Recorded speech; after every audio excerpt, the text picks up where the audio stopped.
Welcome to the Evening Gamer. I'm Guy, and that's yeah, Taylor. You've forgotten your name. I kind of said the intro and then looked at you and you gave me these big eyes. You didn't have the mic to your mouth yet and it fucking wigged me out. I am Taylor and that is Guy and this is the Evening Gamer. This is the Evening Gamer, and we are doing episode 26. We're doing a review of Alan Wake 2 tonight. Yep, straight into it. You haven't said the name of the episode, the number of the episode in a while now. Do you know that? Yeah, well, because we've been doing Party Up and Rants, but, you know. They're still episodes. Yeah, true. Just subcategories, Guy. That's how I always title them. You know, when I'm writing my notes out, I title it as the episode number. Fair enough. I love how we start every episode discussing why we talk about what number we're up to. Like, who cares? Yeah, reviewing Alan Wake 2. Spring's come in. Yes, it has. First days, or if you're fucking listening elsewhere, autumn. Well, yeah, wherever you are in the world, whatever season you're dealing with at the moment. Happy new season, you cunts. Thanks for being here. Cherished listeners. Thanks for listening. You Lovely just to have you C-bombed again. them. Episode. That word isn't acceptable in every other country in the world.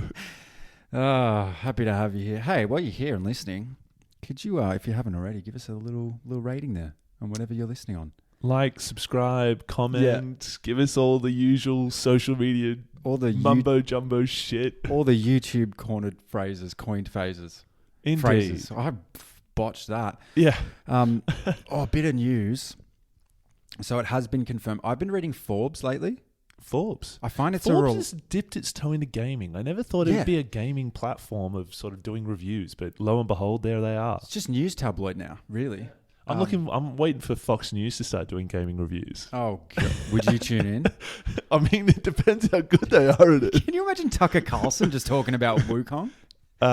Fox, if you're looking for a game reviewer, T and I are available. There's these Aussie legends that I found. The Evening Gamer.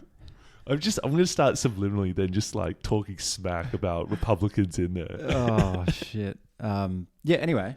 Side fucking segue there. Yeah, sorry, yeah. I've been reading Forbes. Yes, you have. Okay. Well, unsuccessfully because I don't have a subscription. But I've been reading enough of Forbes to know what's going on with a few things. Okay. And it is confirmed now, or all but confirmed, that the reason why Wukong hasn't come to Xbox yet is because it is due to an exclusivity deal with Sony. There you go. But there's been whispers that it's not for the entirety of it will eventually come to Xbox. Okay. But like, I don't know.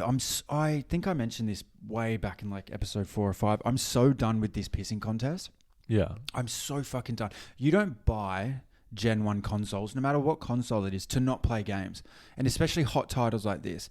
And I don't actually blame Sony as a business, as a company in a competitive environment. They're going to do what they need to do to be the number one. I get that. I'm annoyed at the developers and the publishers. Because it's not for this isn't for, you didn't make this game for the gamers now. You made it for... Well, yeah. I mean, for the money. I was going to say the money, and it wasn't going to be a good argument because, of course, they make them fucking games for the money. Capitalism but you know 101. I mean? You know, I mean, they're obviously getting paid through the nose to do an exclusivity deal. Like, you know, I'm just it's the way of the world now. I've come to terms with it. Hence, buying a PS5 just so I could play the other titles. It's so dog shit. What if, like, I don't know, man. There must be so many gamers out there, especially like young kids that get their one console for Christmas and they're being held out of some of the best titles because of it. Well, it's like you're an adult. You're an adult man. You can go and buy your own fucking console. Like, that's easy, you know? We can make those decisions. Yeah. But, well, A, I shouldn't have to, right? That is the crux of this argument here. A, I should not have to, really, if you think about it. And B, just, I don't know. They can't. Well, yeah, I mean, like, this has been the way of the world for a long time now. And, you know, as a kid, yes, you're choosing one console and then you're stuck with it for the next 5, that generation. Yeah. You know, and that kind of probably hones your personality a little bit. Are you a PS5 Sony dude or you're an Xbox kid, Microsoft? Oh, yeah, everyone's flexing on everyone else, yeah. Well, 100%. You know, but like you're in the schoolyard and everyone's like chatting about it and, you know, you sort of almost kind of making friends and partying up with those people who are, you know, playing the same console as you are. You know, I reckon probably back when I was at school, you'd be chatting there and some kid would be like, oh, I'm a Sony kid. And you'd be like, well, I ain't playing with you, you loser. Get out of here. Yeah, it's so true. You know what's funny is gaming is the one industry that I'd be totally happy for a monopoly in. I know it's against so many business. Yeah, business you say that. legislations. You say that. The Monopoly, and then everyone's on the in same a thing. hot minute, they're charging $200 for a brand new game, and you're like, Okay, "Fuck!" That's what a Monopoly would do, though. Yeah, I know that is from a purely, economic standpoint. Yeah, sure, but if we put ceilings on the price tags, it would lead to a better gaming experience. So you're talking about government regulation. Okay. Capping the market, you socialist, you. Fucking communist. This commie over here. No, but I don't know. I'm I know what you mean. I'm sitting here waiting for a game that I've been looking forward to most of this year. Yeah. And it's a late deal as well. So we got the hype, we got the release, and then that was taken away from us. And now we don't have this game. The whole thing has just been an absolute debacle. And I'm kind of, as a gamer that just wants to enjoy a fucking game, I'm sick of being caught in the middle of it. I hear you, and all I got to say to this is I've been playing it. Yeah, because you got a fucking PS5. I mean, I'm working my way through it. It's obviously going to be the next game I review. Be it's recently released.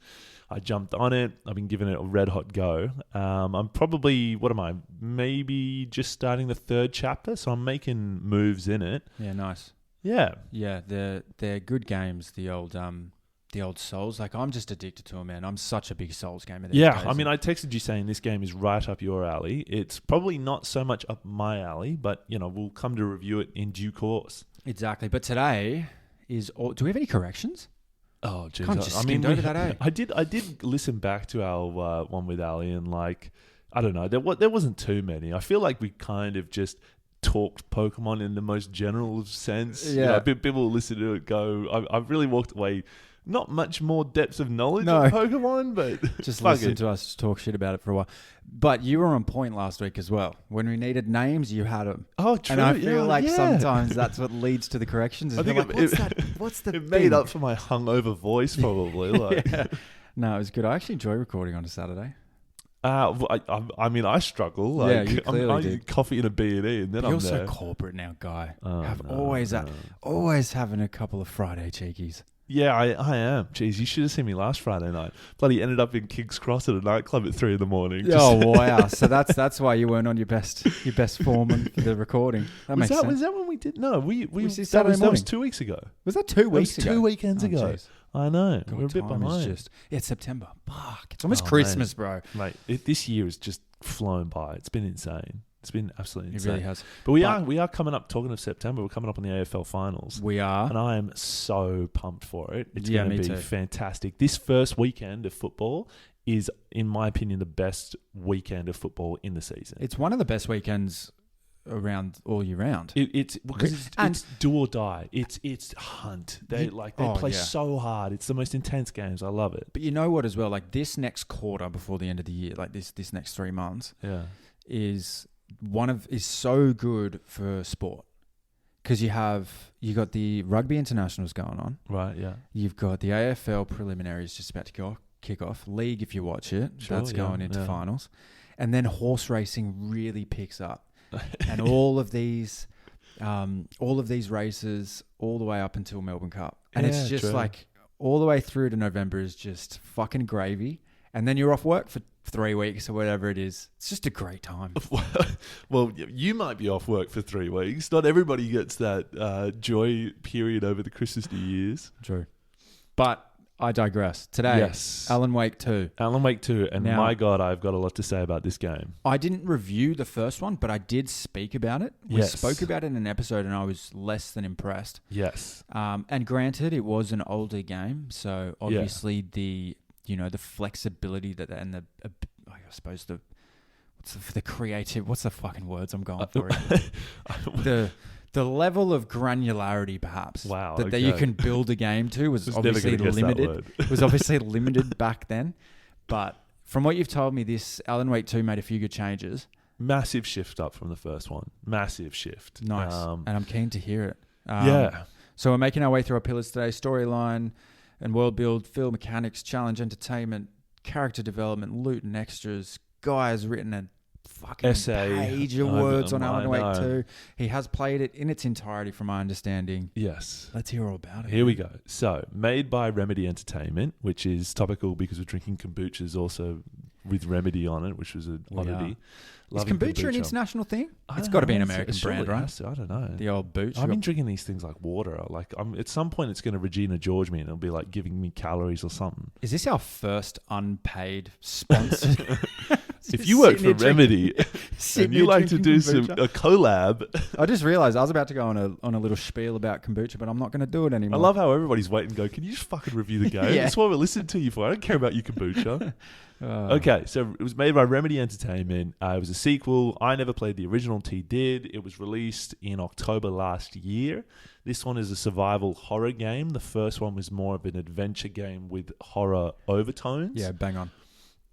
IGN gave this a 9. It sold 1.3 million units. It's got 2 DLCs, one recently released, another one coming out soon. Already DLC? Already, yep.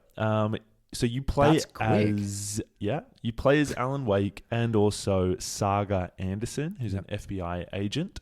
And similar to GTA, you've the capability to jump between them over the course of the story when you feel like it. So you could push forward one story all the way till a point, a climax, and then go play the other one and push that one forward, or jump back and forth as you see fit throughout the game. We're seeing this more and more. Like even you said with Spider-Man. Yeah, it was there. I know. Obviously, GTA. Was that the first game that kind of did it? Got to be. It has to be. I mean, it's the first one that put it substantially on the map, and the seamless capability to go up and back into the next one. You know, this is now another game is utilizing that sort of feature. Do you think that hurts a pillar like character development, or do you think it improves it? It can only add to it, because you're expanding the game by telling more stories from different points of view, and allow the player to get immersed in those different characters. You'd play Trevor different to how you played Old Mate. You know? Very true. Yeah. Okay, so it's a third-person one. It reminded me a lot of Resident Evil. Sort of the back in the day, you sort of over the shoulder, walking around corners, creepy things.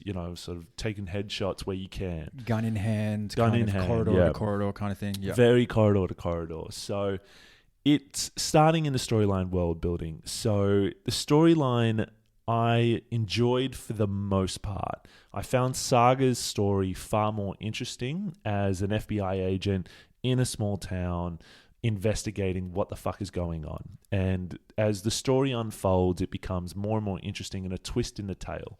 And anybody who's gamed as long as I have, there's one way back in the day of a game called LA Noire. And you play as a cop and you interview suspects and you put together clues over the course of that game of various cases that you do. But I remember seeing that being advertised. Yeah, it was Rockstar had their fingerprints on it. I think it was developed actually in Australia, oddly enough. That was very much like a case-by-case play detective kind of thing, right? Yeah. Open world, but you were sort of in LA in I think it was... Oh, geez, let me see if I get this in 1950s, 60s, but could be wrong on that one. You know why I remember that is because very shortly after Watch Dogs came out. I don't know why, but that's why I remember that detective game. On that one. Yeah. So one of the features of this game is when you click start, you go into not a start menu, but a place called the Mind Palace or sort of the Writer's Room. Now, the Mind Palace was where Saga would go when you click start, and Alan Wake, when you're playing as him, you go into the Writer's Room. And it's basically just a location where you can do upgrades, check your clues, see what's going on, and you can actually move through this location. And you can actually end up in these locations in the game in free play as well. So they're actual locations sort of inbuilt in the game.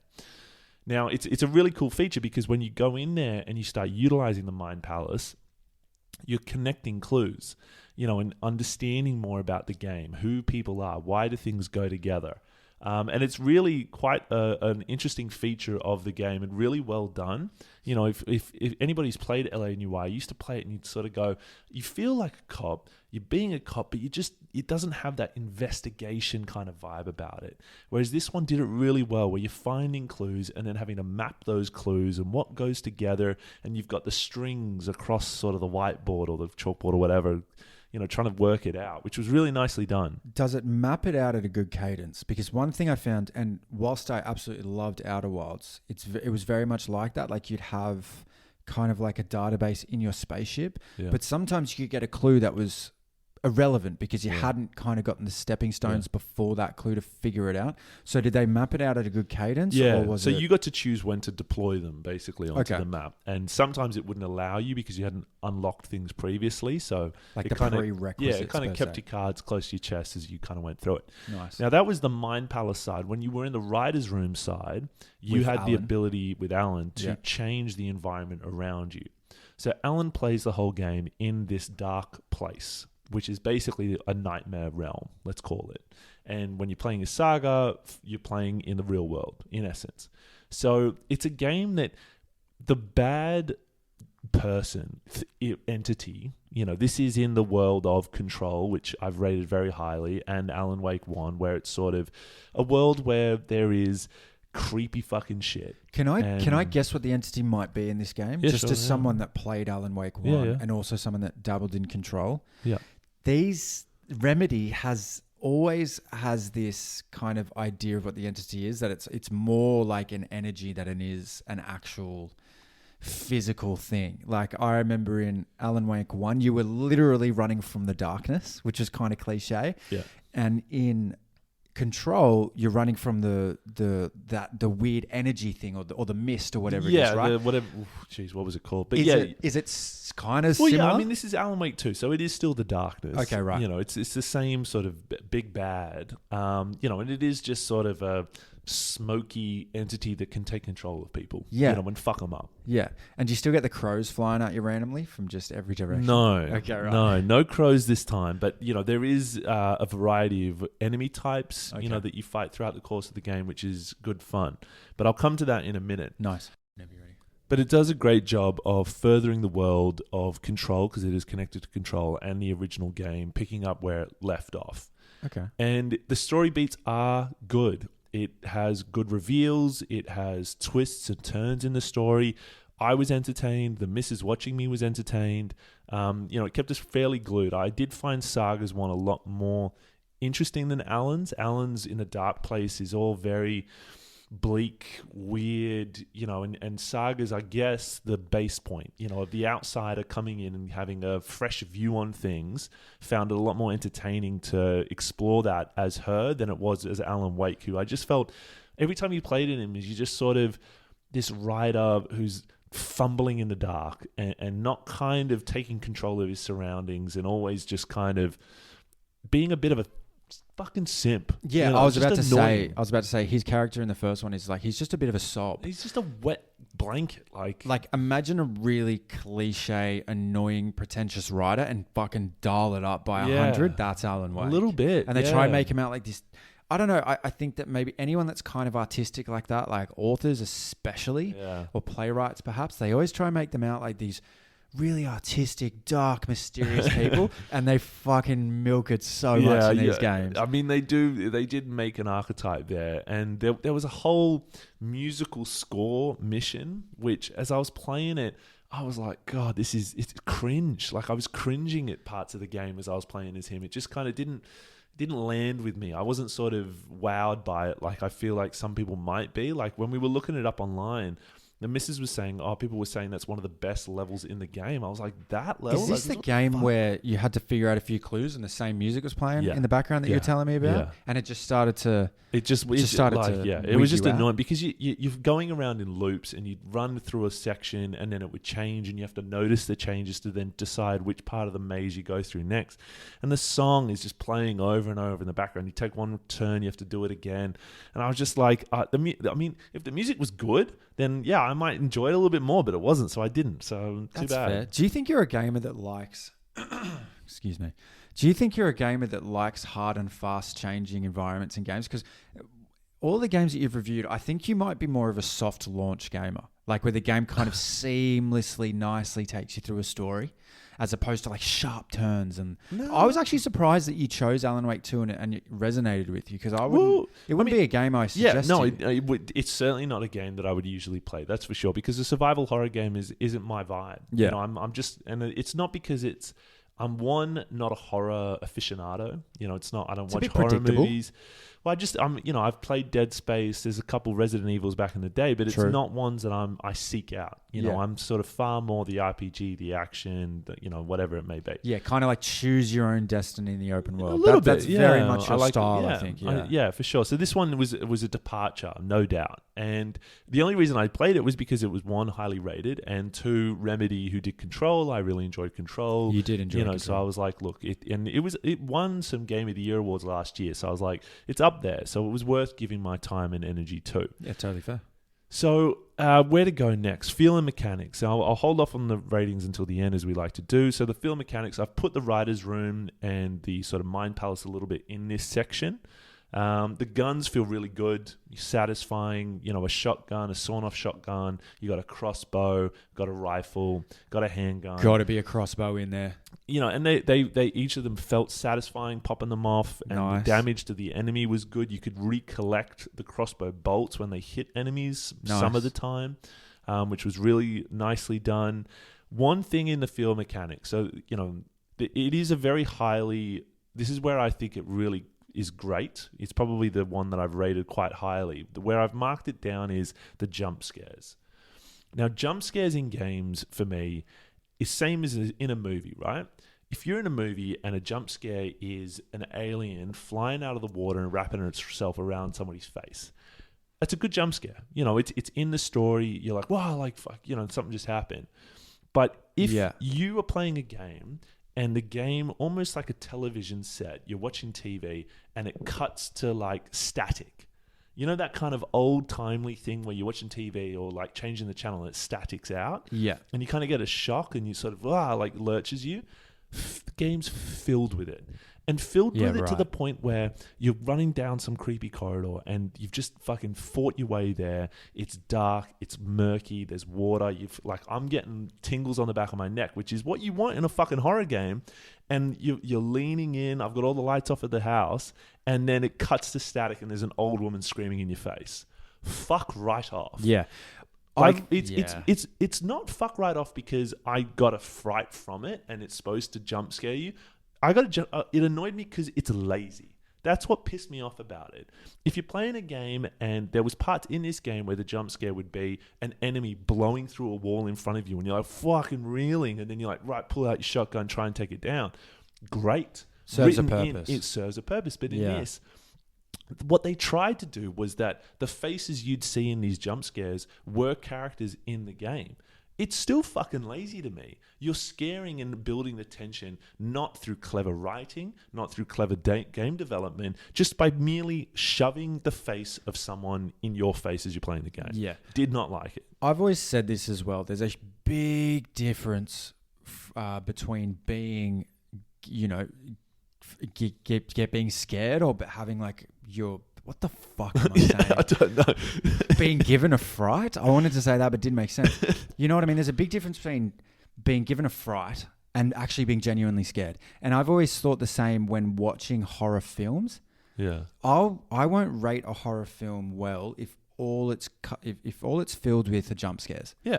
Because you've exactly what you've done. There's no writing. There's no creativity. I'm not scared by the space or the eeriness. So you haven't created that tension for me as a viewer, or in this case, a player. Yeah. You've just loud noises and hard crashes giving me a fright aren't making something terrifying. And you're right, it's fucking lazy. I completely agree with you. Yeah. The missus and I are sitting there and she's absorbed as well. And the pair of us are just like, you could have been there, but you did that, and it kind of makes you want to put down the controller. Yeah, a couple of times. You just sort of it annoyed me, but reminds me of like those old. Remember in like the early 2000s when the internet was still kind of coming up.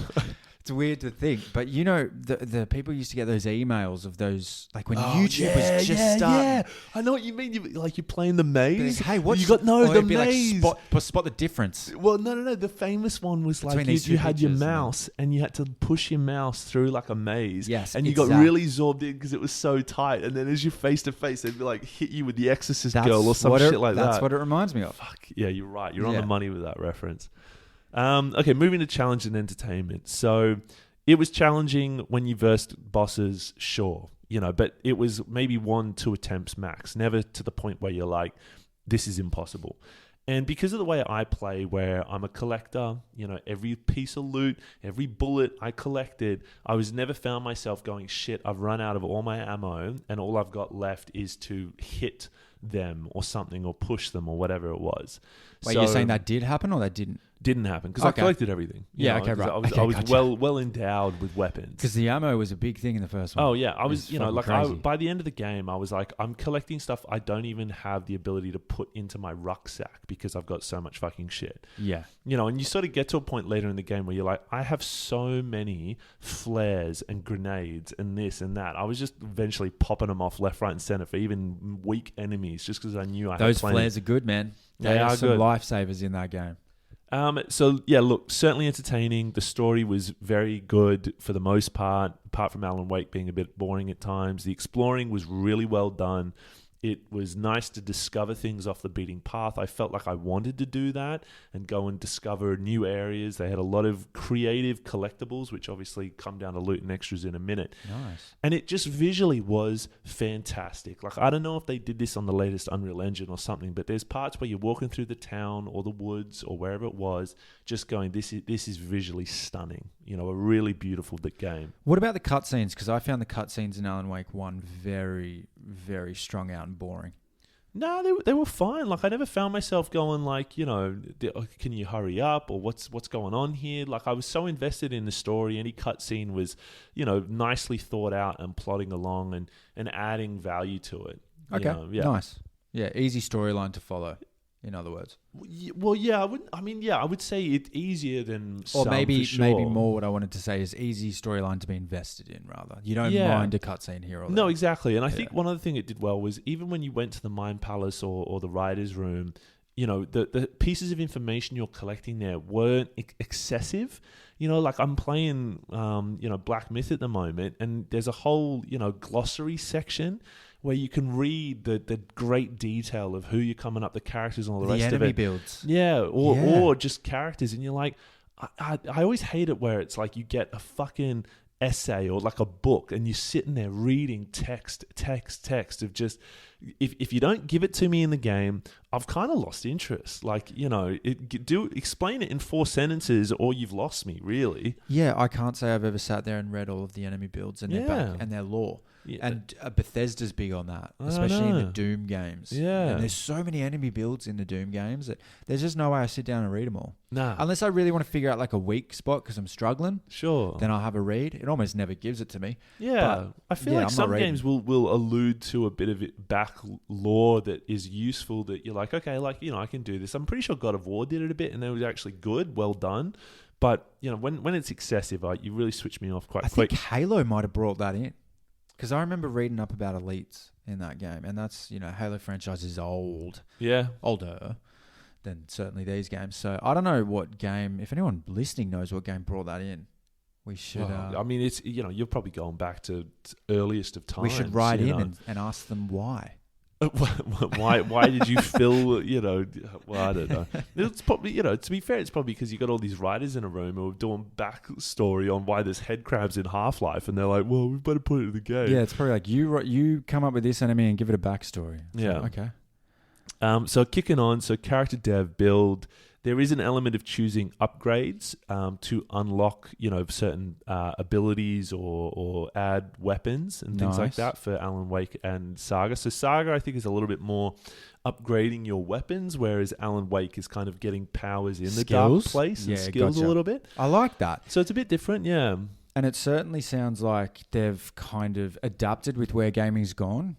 Yeah. Like it's a qualm that we had between Senua's Sacrifice and the Saga, is that they didn't really implement anything new in the gaming space, but upskilling and upgrading is a huge part of these games. Yeah, for sure. And I like the fact that it was different for the pair of them. That's smart. It's not, easy, just kind of here's a skill tree, work your way through it. Yeah, and it means that you as an individual gamer and your player doesn't become overpowered. You have to kind of use the right person at the right time kind of thing. Maybe not so much in Alan Wake 2 because they have different storylines, but in other games for sure. Definitely. And one area though that I'm kind of going to mark it down on this is, I've said this before when I do these kind of games where, because I'm a collector, I want to collect all the elements to upgrade my person. So by the time I get to the final boss, I'm fully maxed, capped out, ready to take them on. In this game, Also ready to put the game down. well, yeah, Because- there's no desire for me to go back The to old previous NG chapters. plus, yeah. I've covered everything. But talking of NG plus, to get all the upgrades, you have to do New Game Plus. This is becoming a big thing. This is actually becoming a big thing. Like And- Lies of P, you don't actually completely finish the game until you've done NG plus 2. Yeah, I mean, it's the same with this. So you finish the game and there's more story clues you can unlock in New Game Plus. And they've tried to build it into the game as the game is very sort of cyclical. You sort of, even in the story, the characters are circling a drain and there's time jumps and stuff like that. So they're sort of saying that you play the game again and you'll rediscover things but view it a different way, now with the story in your back of your mind. What are you trying to solve in this game? Is it the disappearance of his wife? Because that's the cliffhanger that you got given in the first game. Well, yeah, so, Alan Wake, I think in the first game, traded his life for his wife and went into the dark place. And that's when you pick him up 8 years later, Is that what still in happened? the dark place. And Saga, there's been sort of in this town, a bunch of dead bodies turning up and the FBI go in to investigate it and immediately kind of go, this is way out of our hands. Yeah. This is fucking supernatural kind of yeah, shit. and there is a number of times where you're just like, immediately you'd be on the phone to head office being like, I can't do this. It's just me and my boy, and there's cult dudes all over the town, and people are dying left, right, and center. Send the fucking cavalry, sooner. I don't want to say aliens, but like aliens, I reckon. Yeah, literally, Yeah. if it ain't aliens, then it's fucking something else. Yeah. Super weird. Anyway, but for the convenience of the story, they don't do it. But eventually they do. Yeah. And the FCB, the FBC, Federal Bureau of Control of the Control game, Wow. turn up. Oh, yeah, of course. Yeah, Yeah. yeah. And they were the ones that were running experiments in that game and everything that we covered there. Yeah. Yeah, okay, that's interesting. So they I link like it. that. They link it tight. It kind of does like- sort of feed into each other. It's like they're trying to do like the A Marvel universe yes, thing, right? You're Yeah, on the okay. money. I don't You're on mind the that, money yeah. with that. Okay, so the Saga development of her character is really well done. From where she starts to where she finishes, her motivations are clear as A day. good arc. You understand, and every step of the way, she's sort of, do I trust these people? Don't I trust them? Who Yeah. are they to me? It's very nicely done. Alan Wake, you're just like, there's none of that. He started as this person. He finishes as pretty much the same person. You're just like, he was a detraction on the game. He to be needs honest. therapy. That's what his character needs therapy. Yeah. His internal monologue is so just cucky. Yeah. I In just Alan couldn't Wake get on 3, I board. really hope to put a shotgun in his mouth. To be Yeah, honest. let's kill him. By the end of the second one, I was done with him and very happy to see the back of him. Sleep, new franchise. He's just unconscious the whole time. Well, yeah, or yeah. I'm really trying hard not to give away the story in this because it's a game that you would probably play this for the story. If you want Yeah. a good survival horror game with a good story, this is up your alley, and it is very well done. But anyway, coming to the last couple of sections real quick. So loot and extras, they were fun to collect, fun to find, well thought out. They weren't tedious. I went back and explored a couple of areas just to get them, and I didn't Nice. mind doing that. That was fun. And yeah, it was annoying, very annoying to have to New Game Plus to get all the clues and upgrades. Not a nice thing that So I didn't maybe like a to do. slight deduction there. Slight deduction. Okay, so here we go. From storyline and world building, Hit me up. I gave it an 8.5. Nice. Checks out. Only marking down because Alan Wake is a pussy little bitch boy. Yeah. Feel and mechanics got a 9. This is where it really did well. Marked down purely on the jump scares. Even though it's third person? Yeah, third person, fine with that. Played well. We're talking the Resident Evil tried and true method, the jumping between Saga, that was a good mechanic. The writer's room, the mind palace, the clues, the loot, the Love it. management, the weapons, the upgrades. It was all very well thought out, very well done. It's going well so far. Challenge and entertainment, I gave that an 8.5 because, it was challenging in sort of, there was sections where you'd come across multiple enemies and a dog type enemy that was quite difficult and sort of a few kind of semi-mini bosses. And I found it challenging at times, but, fun to play. Very entertaining was where it really added a lot of extra points there. Nice. Just because the world was really, really fun to explore. Okay. Character dev build, I gave that an 8. Wow, okay. This has turned out to be a pretty good one. Yep. So the character dev build got an 8, purely because Saga was so well done, and the builds was good of the weapons and the skills as when you played with Alan Wake. Very nicely done there, and just her whole story saga was good. Just a good character all Just around. a great character. Loot and extras, as I said, really fun to collect. I gave that a 9. I could not fault the loot and extras in any way, really. Yeah, so overall, I think it was a really good game. What was the average? So maybe just with the loot and extras, marked it down 1 because like you have to do NG plus. Yeah. It's not really part of the base game kind of thing. Yeah, exactly. Yeah, here. Okay. Few surprises there, I must admit. I wasn't expecting a score that high, but it comes out at an 8.6. Which I think is good, and I would back that rating. I played this to its nth degree, and I really enjoyed it. If you're looking for a good survival horror, you enjoyed Resident Evil of the olden days, or even the most recent ones. I haven't played them, but it just was a really fun game. And the control stuff, though, I think that whole universe they're building out. Sometimes because this was okay. I didn't touch on this in the ratings and review, but I want to talk about it briefly. The bad person in this, the dark place, manipulates people by using creatives. If you're a musician, a writer, a cinema person, it's the same in Alan Wake 1. Manipulates them by using their sort of what they write or create against them and make it real life. Make it real, yeah. Make it real life. Because that is its power, the game becomes very meta. As in, it's like he knows he's in the dark place. He knows his writing changes the story around him. You're playing a game that knows that this is occurring. There's sections in the game where he goes on a talk show and talks about his book that he's written in the game, that you're playing the game, and you just kind of like... Why don't you just write this plot out, mate? Kind of thing. The meta thing about it, I'm not a big fan of meta. Like the looking at the camera and winking at it kind of stuff. Deadpool, probably the only character that I could look to that does meta okay, where it's tongue in cheek. Is that what meta is? Yeah, it's sort of being the self-aware kind of, we should pull up the definition for it. Do you know what it stands for initially? Go for it. What does it stand for? Most effective tactics available. It's an old gaming term to say that if you play meta, you typically play the overpowered. I feel thing. like this could be one with two changed. meanings. It's changed. It's changed because now people say meta to me. Well, firstly, it's Facebook's company name, which was surprising to me because I've always understood it as most effective tactics available. Well, so that's So I guess as an acronym, as the word adjective referring to itself or to the conventions of its genre, self-referential. Right. So I didn't know that. Yeah. So I mean, it's that part about it just irked me sometimes, where it kind of was meta. I don't think works well if it isn't tongue in cheek. It breaks the immersion of the game.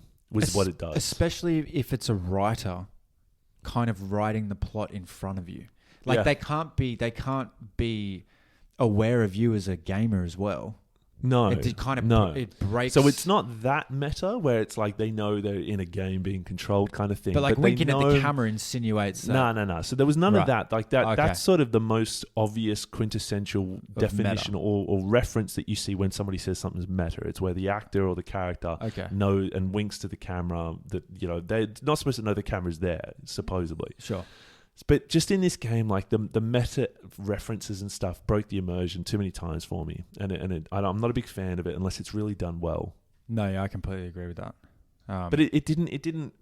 I couldn't mark it down in any of the areas. It's really a personal preference for me. It's more like an irk. Yeah, irks, yeah. I think it's and meta sometimes just really cringes me. Like it just there was parts where I was like, I feel like some year 10 English student has kind of really gone into this world and gone, I'm going to mark my creative world on this place. And in Control, it was nice and really interesting, the world they built out. Yeah. But in Alan Wake, it was just, I don't know. It just missed a little bit. It missed a little bit for me. Yeah.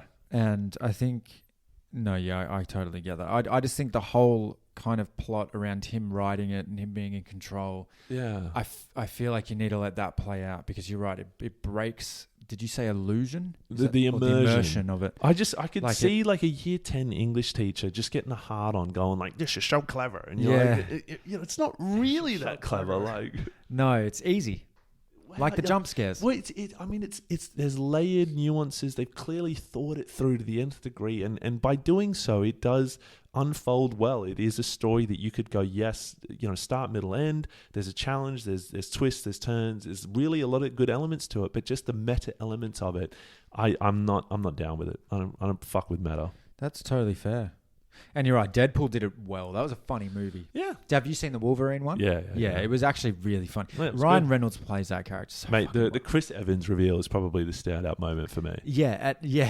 Like, I just love him coming back and doing fucking Flame on Johnny Flame. That was so well done. Yeah, Sorry so that good. anybody who hasn't watched it, but it's been out for a spell. You probably should have seen it by now. And whoever wrote Ryan Reynolds' script for that movie is a fucking genius. Yeah, I can't believe... It's just so witty and it's perfect humour. It's my type of humour. So, you know how Channing Tatum was Gambit? And he's been wanting to get a Gambit movie up and running for like 15, 20 years.